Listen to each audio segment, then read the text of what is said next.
প্রিয় শিক্ষার্থীরা, শুভেচ্ছা নিও। আশা করি সবাই ভালো আছো এবং নিরাপদে আছো। পবিত্র ঈদ উল ফিতরের ছুটি কাটিয়ে গত 30 তারিখ থেকে আবারও আমাদের অনলাইন কার্যক্রম শুরু হয়েছে। লাস্ট ক্লাসে আমরা আলোচনা করেছিলাম থিওরি অফ ডেমোগ্রাফিক ট্রানজিশন নিয়ে। এই ক্লাসে আমরা আলোচনা করব থিওরি অফ পপুলেশন পিরামিড নিয়ে। এখানে আমরা পড়ব কনসেপ্ট অফ পপুলেশন পিরামিড এবং টাইপস অফ পপুলেশন পিরামিড।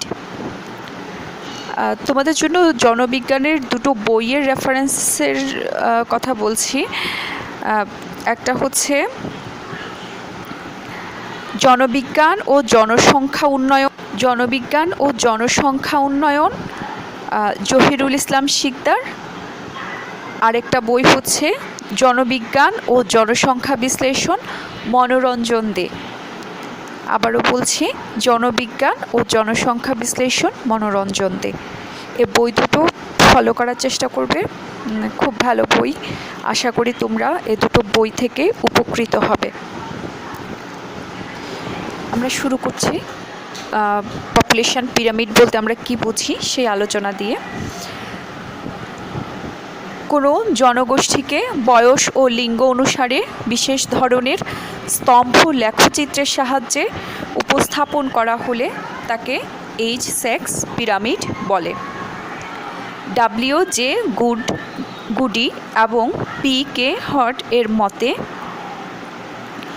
বয়সলিঙ্গ বা জনসংখ্যা পিরামিডকে বিপরীতভাবে অঙ্কিত একটি যুগ্ম বার চার্ট বলা যায়, যার একাংশ লিঙ্গ নির্দেশ করে এবং বারসমূহ বয়সক্রম অনুযায়ী বিন্যস্ত করা হয়। মোট জনসংখ্যার বিভিন্ন শতাংশ একটি বার দ্বারা নির্দেশ করা হয়। চিত্রে তোমরা লক্ষ্য করো, পিরামিডের লম্ব অক্ষে জনসংখ্যার বয়স শ্রেণী এবং ভূমি অক্ষে, যেটা বিস্তৃত অক্ষ সেটা হচ্ছে ভূমি অক্ষ। ভূমি অক্ষে মহিলা এবং পুরুষদের শ্রেণী অনুযায়ী তাদের সংখ্যা অথবা শতাংশ দেখানো হয়। সাধারণত লম্ব অক্ষের ডান দিকে মহিলাদের এবং বাম দিকে পুরুষদের বয়স ভিত্তিক বন্টন দেখানো হয়। সে অর্থে আমরা যদি বলি,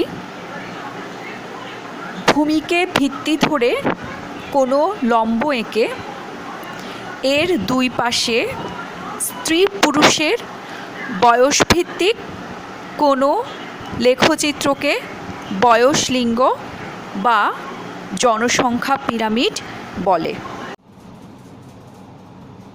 এবারে টাইপস অফ পপুলেশন পিরামিড। প্রধানত 4 ধরনের পপুলেশন পিরামিড আছে। There are 4 types of population pyramids. Number 1, stationary, expanding, constrictive এবং diminishing. Stationary that means stable situation. যেই পিরামিডটা স্টেবল সিচুয়েশনে আছে, জনসংখ্যার একটা স্থির অবস্থান নির্দেশ করে, সেই পিরামিডটাকে বলা হচ্ছে স্টেশনারি পিরামিড। এক্সপ্যান্ডিং, এক্সপান্ড করা, প্রসারিত হওয়া, বিস্তৃত হওয়া, দ্যাট মিনস বর্ধিষ্ণু পিরামিডটাকে বলা হচ্ছে expanding pyramid. Constructive, constructive pyramid হচ্ছে যেটা স্টেবল যে পিরামিড, সেই সিকিউর যে পিরামিডটা, অর্থাৎ জনসংখ্যার যেটা আদর্শ অবস্থান নির্দেশ করে যে পিরামিডটা, সেই পিরামিডটাকে বলা হচ্ছে কনস্ট্রাকটিভ পিরামিড। ডিমিনিশিং পিরামিড মানে হচ্ছে যেটা ডেক্লাইন হচ্ছে, হ্রাসপ্রাপ্ত হচ্ছে, সংকোচন হচ্ছে, সেটাকে বলা হচ্ছে ডেক্লাইনিং পিরামিড। এবার আসো আমরা এগুলো একটু আলোচনা করি। Stationary population pyramid. It shows somewhat equal proportion of young to old individuals. অর্থাৎ এই পিরামিডটা জনসংখ্যার যে অংশটা কর্মক্ষম এবং যে অংশটা নির্ভরশীল, দ্যাট মিনস যে অর্থাৎ ইয়াং এবং ওল্ড ইন্ডিভিজুয়ালস, যে অংশটা কর্মক্ষম জনগোষ্ঠী এবং যে অংশটা নির্ভরশীল জনগোষ্ঠী, সেটা একটা ইকুয়াল প্রপোর্শন নির্দেশ করে। It is stable in nature, equal birth and death rates. এটা জন্মহার এবং মৃত্যুহারের দিক থেকে সমান এরূপ পিরামিড নির্দেশ করে, জনসংখ্যার এরূপ অবস্থানকে নির্দেশ করে। অর্থাৎ জন্মহার এবং মৃত্যুহার সমান বোঝাতে এই পিরামিডকে নির্দেশ করা হয়। ইট ইজ বেল শেপড, তোমরা দেখতেই পাচ্ছ এটা বেল শেপড, বেল আকৃতির, ঘণ্টাকৃতির pyramid. Pre-reproductive and post-reproductive age groups become more or less equal in size. Post-reproductive groups remains smallest. যেটা post-reproductive group সেটা হচ্ছে smallest group। উপরের দিকে ডান পাশের কর্নারটা হচ্ছে smallest group, যেটা reproductive group. European countries mostly tends to fall in this category. Mainly জনসংখ্যার এই স্তরকে বোঝানোর জন্য ইউরোপিয়ান কান্ট্রিগুলো স্টেশনারি পিরামিডটাকে ব্যবহার করে থাকে।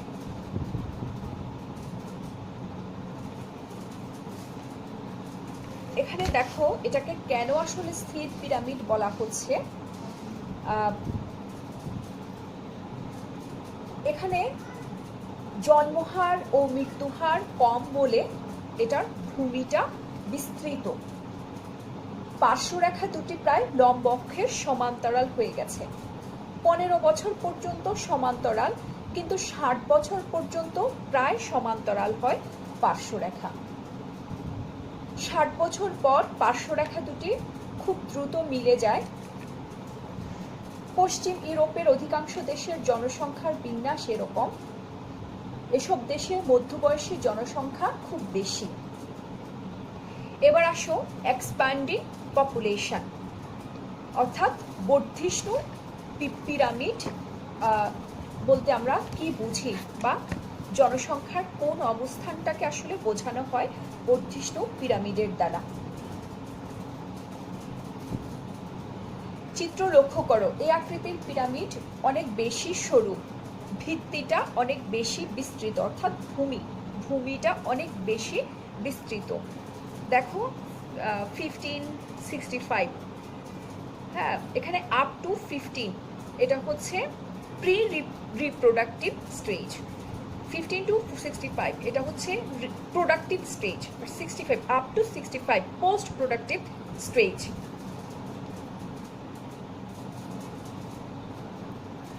আচ্ছা, যেটা বলছিলাম আমরা যে এই পিরামিডের ভিত্তিটা অনেক বেশি বিস্তৃত হয় এবং উপরের দিকটা হচ্ছে খুব সরু।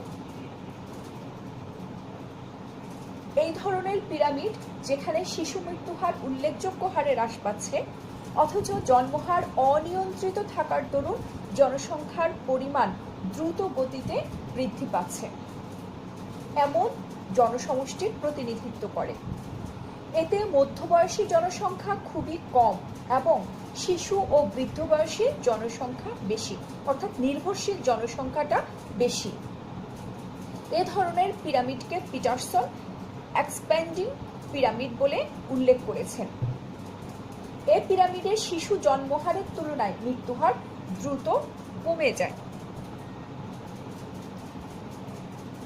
আমরা আগেই বলেছি যে এই পিরামিডের ভিত্তি হচ্ছে বিস্তৃত, অর্থাৎ ভূমিটা বিস্তৃত। এই পিরামিডটা representing large number of children and few old people, children এবং বৃদ্ধ বয়সী জনসংখ্যার নির্দেশক।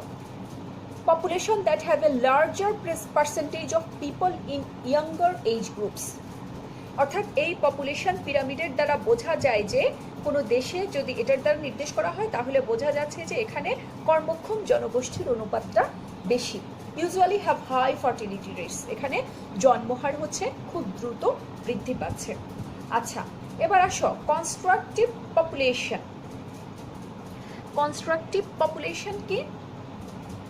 এই পিরামিডটা হচ্ছে একটা আদর্শ পিরামিডের যদি গঠনের কথা বলা হয় তাহলে এই কনস্ট্রাকটিভ পিরামিড, যেটাকে সিকিউর বলছি আমরা, অর্থাৎ জন্মহার না বাড়ন্ত না কমতি, অর্থাৎ একটা আইডিয়াল একটা অবস্থানে আছে, সিকিউরড একটা অবস্থানে আছে, এজন্য এটাকে বলা হচ্ছে constructive population pyramid.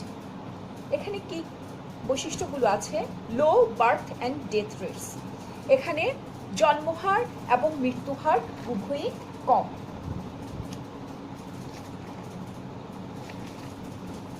This pattern is followed by developed countries. যেই দেশগুলো উন্নত সেই দেশগুলো জনসংখ্যার মেল ফিমেল অনুপাত, জনসংখ্যার কোন অংশটা কত পার্সেন্ট কর্মক্ষম, কোন অংশ কত পার্সেন্ট নির্ভরশীল, এসব নির্দেশ করে।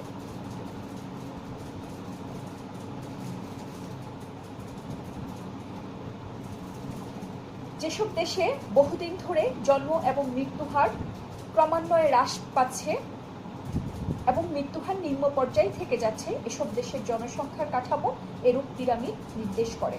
এক্ষেত্রে জনসংখ্যার মধ্যম বয়স কিছুটা হ্রাস এবং শিশু ও বৃদ্ধ তথা মোট নির্ভরশীলতার অনুপাত এবং যুবকদের সংখ্যা বৃদ্ধি পায়। আচ্ছা, এখানে লো বার্থ রেট কেন? কারণ লো বার্থ রেট হচ্ছে because of developing medical science. মানুষ জন্ম নিয়ন্ত্রণ পদ্ধতি ব্যবহার করা শুরু করেছে, so birth rate is low. Death rate কেন লো? ডেথ রেট লো হচ্ছে যেহেতু উন্নত দেশগুলোতে better education, better security, better treatment, long life expectancy এবং সেখানকার এনভায়রনমেন্টাল সিচুয়েশনটাও খুবই ভালো, সেজন্য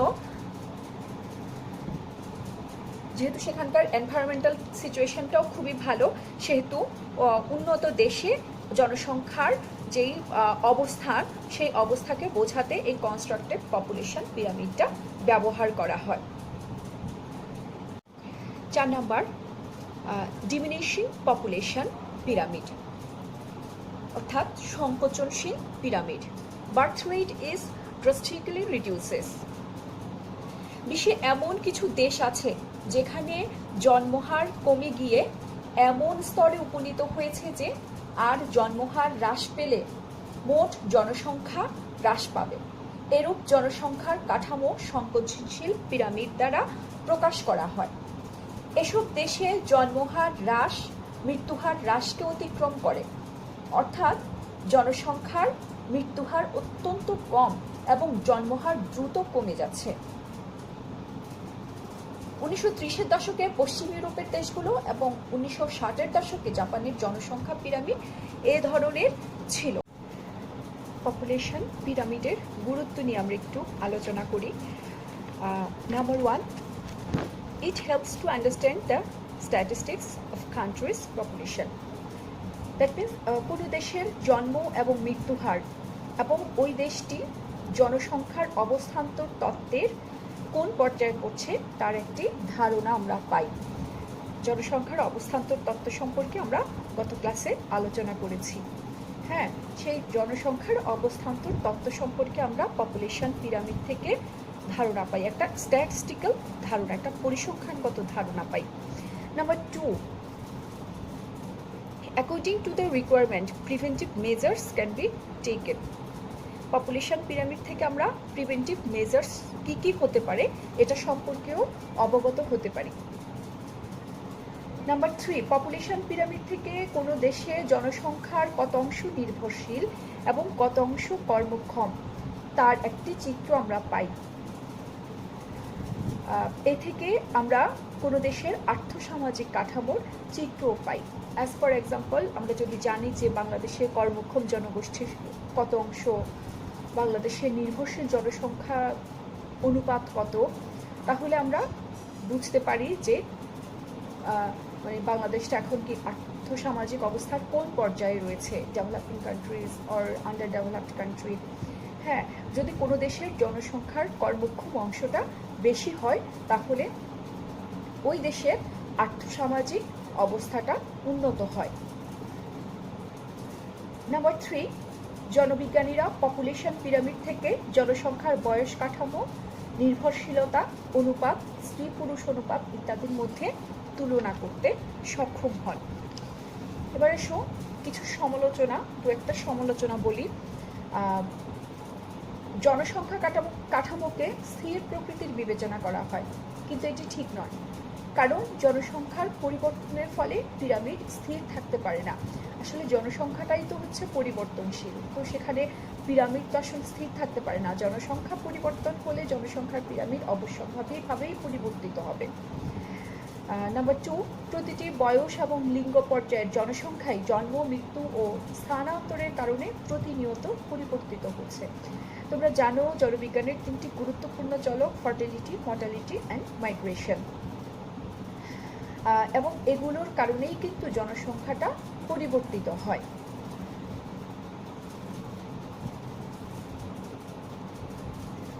তো আশা করি তোমরা বুঝতে পেরেছো আমরা যে আজকে কনসেপ্ট অফ পপুলেশন, পিরামিড, বয়সলিঙ্গ পিরামিড বা জনসংখ্যা পিরামিড সম্পর্কে ধারণা পেলাম এবং টাইপস অফ পপুলেশন পিরামিডগুলো নিয়ে আলোচনা করলাম। খুব শর্টলি আমরা একটা গুরুত্ব এবং দু একটা সমালোচনাও বলেছি। আশা করছি প্রিয় শিক্ষার্থীরা তোমরা লেকচারটা মনোযোগ দিয়ে শুনবে এবং ফিডব্যাক পাবো বলে আশা করছি। তোমরা নিশ্চয়ই মেসেঞ্জারে অথবা কমেন্ট বক্সে আমাকে জানাবে তোমাদের যদি কোনো ইনকোয়ারি থাকে। বইয়ের রেফারেন্সও দিয়ে দিয়েছি, আশা করি বই কালেক্ট করবে, বই কালেক্ট করে পড়াশোনাটুকু চালিয়ে যাবে বলে আমার বিশ্বাস। আজকে এতটুকুই, নেক্সট উইকে আমরা অন্য কোনো টপিক নিয়ে আলোচনা করব। সবাই নিয়মিত পড়াশোনা করো, ভালো থেকো, আল্লাহ হাফেজ।